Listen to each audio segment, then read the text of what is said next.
Now look at Part 1. Part 1. You will hear a conversation about a language course. First, you have some time to look at questions 1 to 5.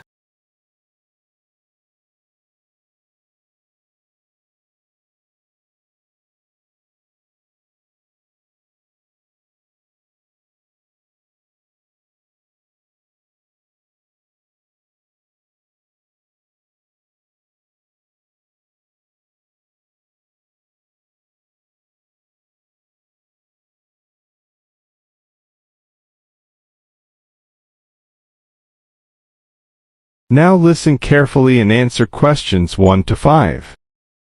Good morning, Borgheimer language courses. How may I help you? Oh yes, I contacted you some time ago about following a German course in Germany, and you advised me to take your placement test before we go any further. Well, I've done that now, so I'd like to go ahead with booking the course for this summer, if that's possible. Certainly, sir. You said you took the placement test. What was the result? I was placed at the O3 level. O3. Right. That's lower intermediate. Fine, Mr. Petterson. John Petterson. Could you spell that for me, please, Mr. Petterson? P-E-T-T-E-R-S-S-O-N.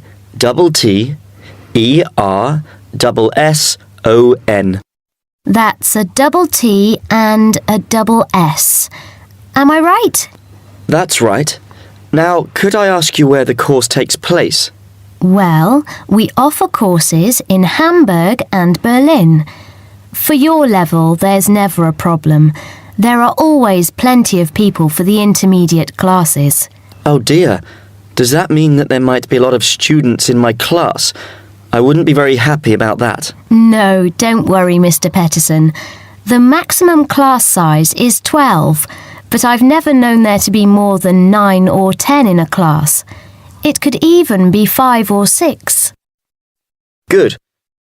Actually, I'd prefer to study in Berlin. And how long is the course? 3 weeks, 5 hours a day. 2 hours only on Saturday. Sundays free. I see. And what about accommodation? There you have a choice, Mr. Petterson. You can either stay with a German family who are used to having such guests, or you can stay on the university campus, or we can book you into a nearby bed and breakfast.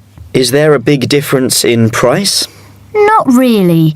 Staying with the family works out the cheapest, and the bed and breakfast is a bit more money.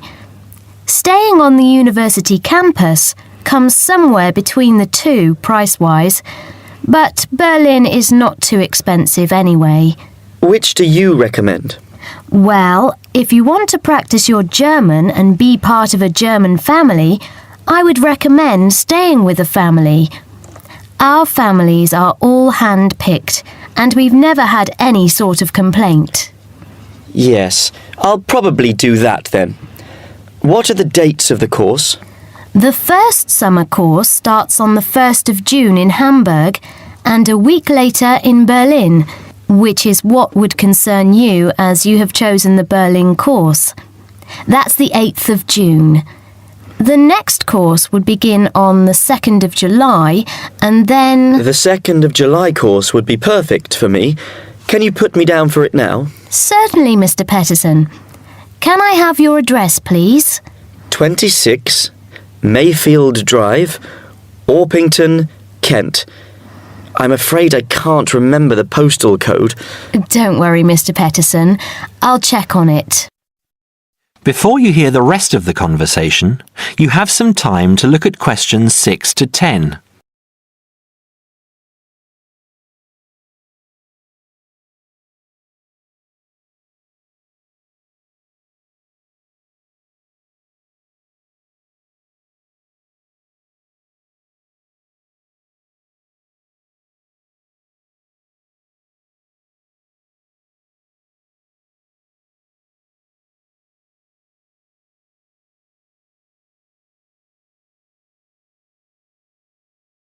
Now listen and answer questions 6 to 10. There are a couple of other things I'd like to ask. Certainly. What do I need to bring on the course? Well, apart from the obvious, you'll need our textbooks. I'll email you the name and publisher. You should be able to find it in your local bookstore. If you do have problems, call me or email me and I'll see what I can do. We provide the computers, computer disks, translation exercises and all that sort of thing, but you will need a good dictionary. We recommend Langenscheidt, which is more than adequate for your level. You don't have to go and spend a lot of money on an expensive dictionary.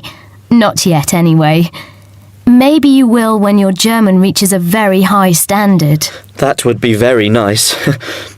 Now, finally, what about the cost of the course? And how do I pay? Would you like to pay that in pounds or in euros? Euros would be fine. In that case, it's 550 euros. You can pay by credit card if you like. Oh dear, I'm afraid I haven't got a credit card. How else can I pay? That's not a problem, Mr. Peterson. You can pay by bank transfer. Fine. By the way, I forgot to mention I am a full-time student. Have you got a student card? Oh yes. Then that does make a difference, you'll be pleased to hear. You are entitled to 35% off the full price. And if you can persuade a few people to join you, it would work out even cheaper. How do you mean exactly? Well, for every 5 people you find, 1 goes free. In other words, if there are 6 of you, you get 1 free course. Of course, in reality, you would divide up the savings amongst you, presumably. Right. Well, I'll see what I can do. Thank you. Not at all, Mr. Peterson, and I'm sure you'll enjoy the course. There are, of course, sightseeing possibilities. Would you like me to send you our brochure describing them? Yes, thank you. I'd appreciate that. Anyway, thanks for your help. If I want to call back, who do I ask for? Susanna, I'm here most of the time. That is the end of part 1. You now have half a minute to check your answers.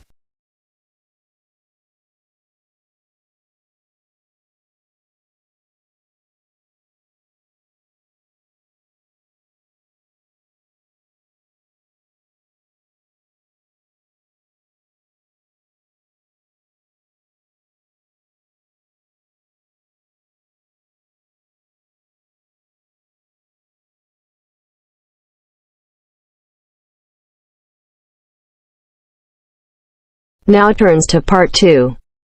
Part 2. You'll hear an introduction on the housing conditions in Chapmanville. First, look at questions 11 to 14.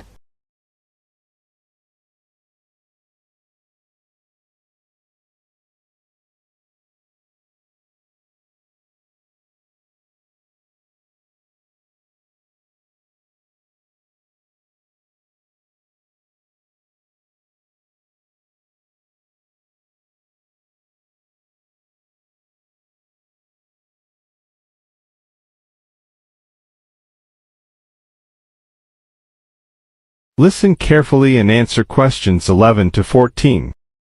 Hi, I'm Gavin Murray.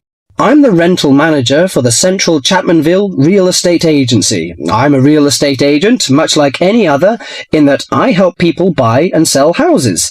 But about half of my time is spent working to assist people in renting houses and flats. I've been in this business for a dozen years now, and I know the city very well, in terms of which areas are the better places to live and how much it costs to rent in these areas. Now, I normally divide Chapmanville into 3 areas in terms of rental prices. Generally speaking, the area in the northern part of the city is the low end of the spectrum, the cheapest housing. So if you're looking to spend as little as possible on rent, I suggest you look there. The most expensive area would be the eastern part of Chapmanville. Most people think it's the prettiest part of the metropolitan area because of all the hills and parks. As so many people desire to live there, housing prices tend to be quite high. The middle market in terms of price for accommodation is found in the city's western and southern areas. Now, let me give some examples of how much it will cost you to rent in these areas. Let's imagine you're a single person looking for a one-bedroom flat. In Eastern Chapmanville, you would be paying no less than $650 a month for such a flat. You won't find anything for less than that. But a lot of people pay as much as $1,100 per month or more. The higher-priced flats are usually the ones in the hills, which run through the east. They've got the best views of the city. A similarly sized flat in the west of the city and the south, two for that matter, would cost you at most $650. But there are many flats going for less, and if you look around a bit, you can find one for as little as $350. That's quite a reasonable rental price for most people. If you find that too expensive, I suggest you head to Chapmanville's north, where the cheapest flats are to be found. One-bedroom flats there start from about $170 a month and up to about $400. Now, for those of you who want something bigger, you'll have to be prepared to pay about double those prices for a small 2- or 3-bedroom house. Before the broadcast continues, look at questions 15 to 20.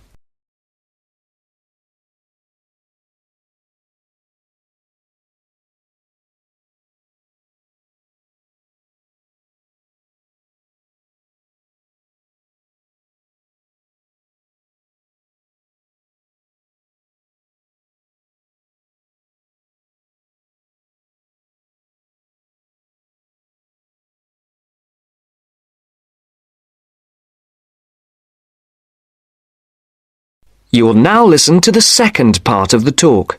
Listen carefully and answer questions 15 to 20. For those of you who want something bigger, you'll have to be prepared to pay about double those prices for a small 2- or 3-bedroom house. That goes for any of the areas I mentioned. Okay, so much for prices. What are the advantages and disadvantages of these areas? Well, I told you that the eastern part of Chapmanville is the prettiest. There are lots of parks and lots of trees all around there. Oh, I should mention that the only public transport in the east is the bus. There aren't any trains, so it's not that convenient, as you can imagine, even though it's richer part of the city. In the south, you've also got the river, but you won't find too many parks there, because of all the factories alongside the river. In fact, there's quite a bit of industry in the south, which makes it a less desirable place to live. Still, the south is convenient because of public transport. The south has very good train services to the city centre, as well as buses, and that's why a lot of people choose to live there. I said earlier that western and southern parts of Chapmanville are about the same in terms of the price you pay for accommodation. They also have the same sort of public transport services, but the two areas are quite different in other ways. The west is next to the bay, so it's quite attractive in that sense, but there are a couple of problems with the west. One is that the bay is polluted, so polluted in fact that you wouldn't want to swim there. I used to take my family there about 10 years ago, but now I wouldn't go near it. The other disadvantage of the west is that it is where the airport is, the Chapmanville International Airport. The noise can be quite annoying. Lastly, the north.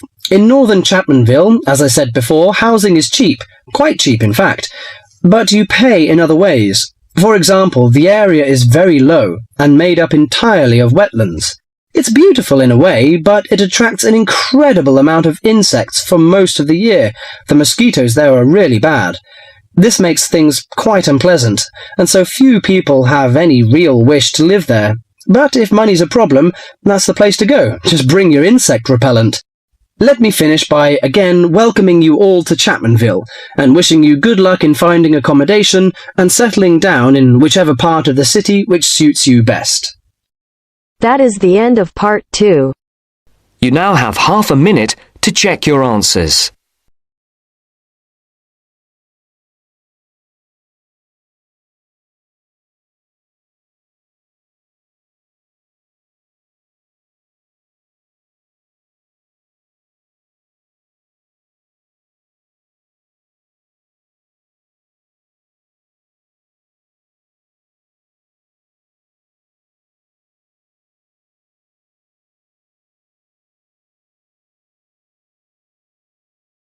Now turns to part 3. Part 3. You are going to listen to a radio program about buying a house. First, you have some time to look at questions 21 to 25.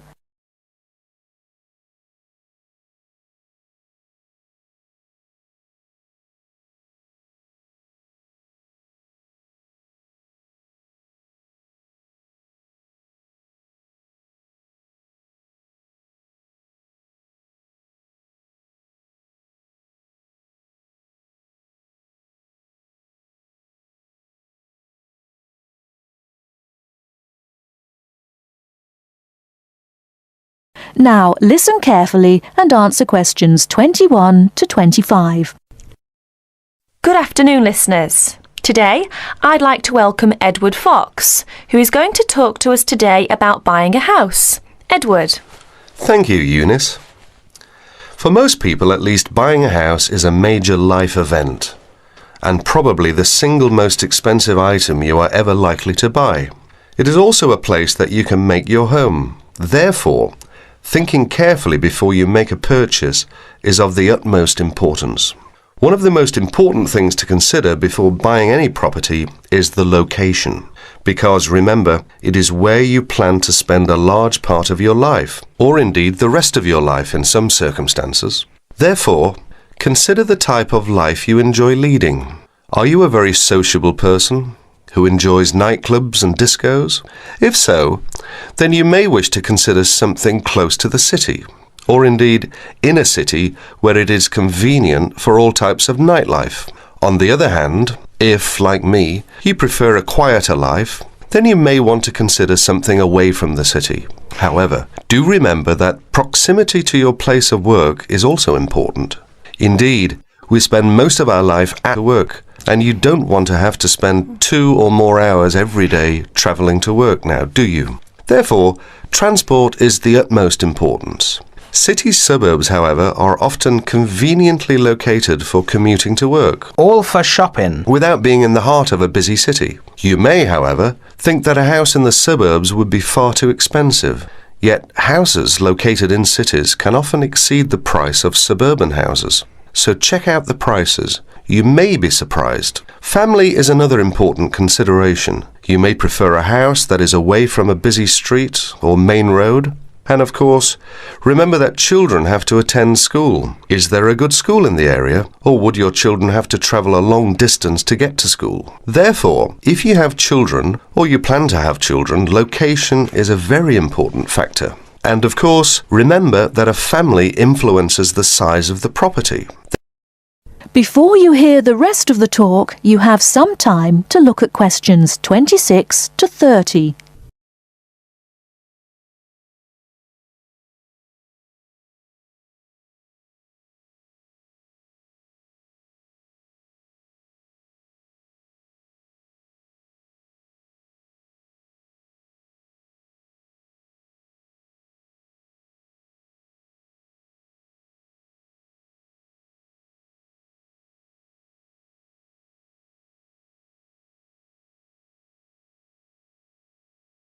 Now listen and answer questions 26 to 30.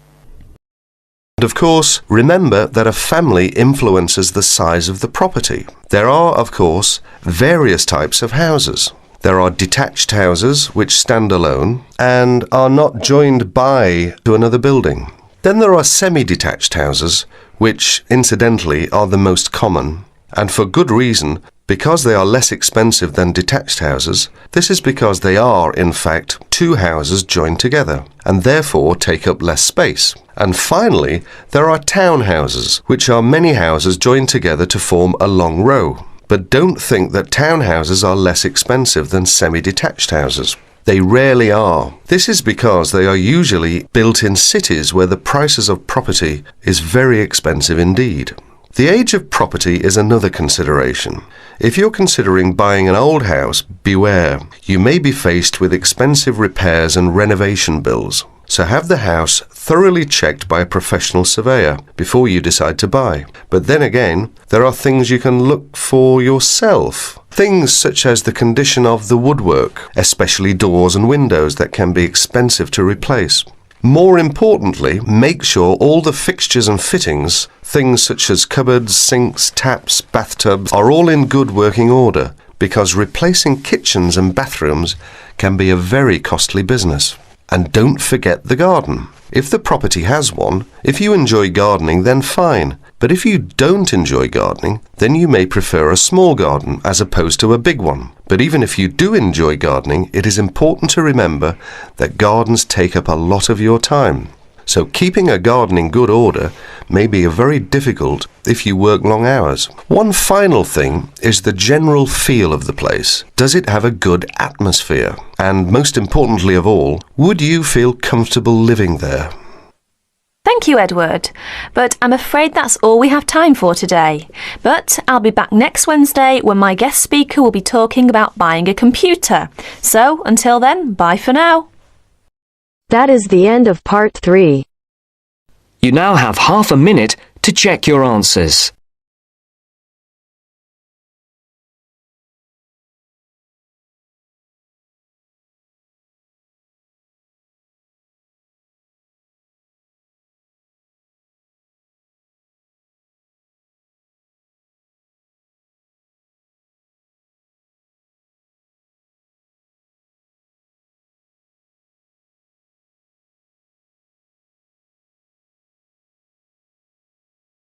Now turns to part 4.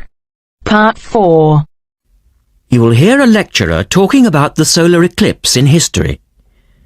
First, you have some time to look at questions 31 to 36.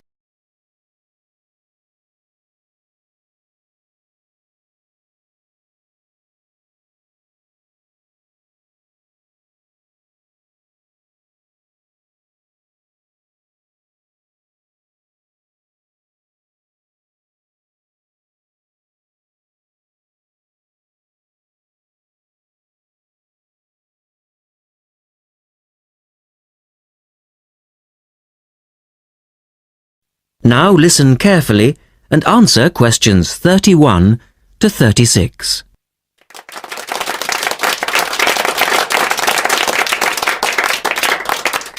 Good evening and welcome to this month's Observatory Club lecture. I'm Donald Mackey and I'm here to talk to you about the solar eclipse in history. 1,000 years ago, a total eclipse of the sun was a terrifying religious experience. But these days, an eclipse is more likely to be viewed as a tourist attraction than as a scientific or spiritual event. People will travel literally miles to be in the right place at the right time to get the best view of their eclipse. Well, what exactly causes a solar eclipse when the world goes dark for a few minutes in the middle of the day? Scientifically speaking, the dark spot itself is easy to explain. It's the shadow of the moon streaking across the Earth. This happens every year or two, each time along a different, and to all intents and purposes, a seemingly random piece of the globe. In the past, people often interpreted an eclipse as a danger signal heralding disaster, and in fact the Chinese were so disturbed by these events that they included among their gods one whose job it was to prevent eclipses. But whether or not you're superstitious or take a purely scientific view, our earthly eclipses are special in 3 ways. Firstly, there can be no doubt that they're very beautiful. It's as if a deep blue curtain had fallen over the daytime sky as the sun becomes a black void surrounded by the glow of its outer atmosphere. But beyond this, total eclipses possess a second, more compelling beauty in the eyes of us scientists, for they offer a unique opportunity for research. Only during an eclipse can we study the corona and other dim things that are normally lost in the sun's glare. And thirdly, they are rare. Even though an eclipse of the sun occurs somewhere on Earth every year or two, if you sit in your garden and wait, it will take 375 years on average for one to come to you. If the moon were any larger, eclipses would become a monthly bore. If it were smaller, they simply would not be possible. The ancient Babylonian priests, who spent a fair bit of time staring at the sky, had already noted that there was an 18-year pattern in their occurrence, but they didn't have the mathematics to predict an eclipse accurately. In the second part, the speaker talks about a number of scientists. Look at questions 37 to 40.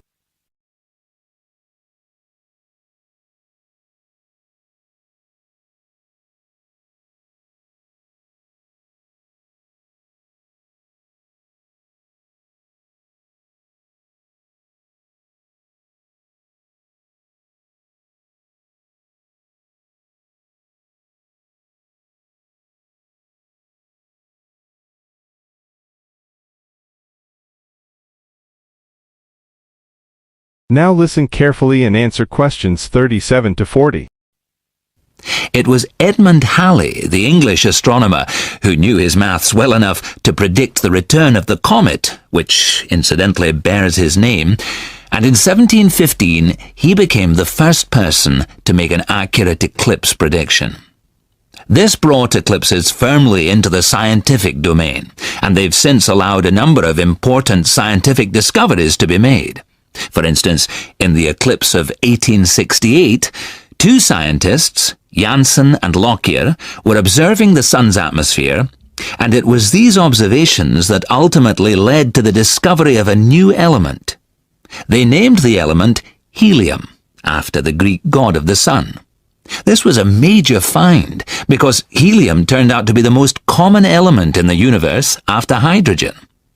Another great triumph involved Mercury. I'll just put that up on the board for you now. See, there's Mercury, the planet closest to the Sun, then Venus, Earth, etc. For centuries, scientists had been unable to understand why Mercury appeared to rotate faster than it should. Some astronomers suggested that there might be an undiscovered planet causing this unusual orbit, and even gave it the name Vulcan. During the eclipse of 1878, an American astronomer, James Watson, thought he'd spotted this so-called lost planet. But, alas for him, he was later obliged to admit that he'd been wrong about Vulcan and withdrew his claim. Then Albert Einstein came on the scene. Einstein suggested that, rather than being wrong about the number of planets, astronomers were actually wrong about gravity. Einstein's theory of relativity, for which he's so famous, disagreed with Newton's law of gravity in just the right way to explain Mercury's odd orbit. He also realized that a definitive test would be possible during the total eclipse of 1919, and this is indeed when his theory was finally proved correct. So there you have several examples of how eclipses have helped to increase our understanding of the universe. And now let's move on to the social aspects, and I think you'll find... That is the end of part 4. You now have half a minute to check your answers.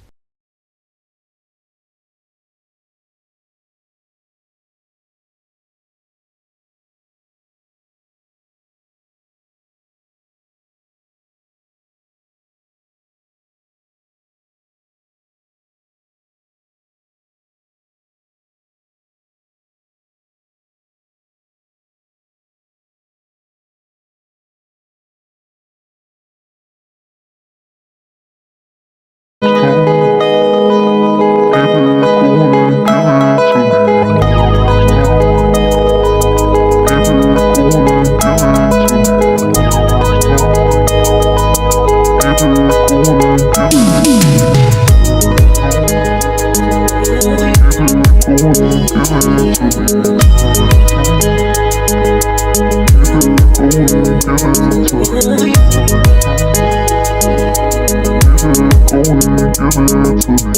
me.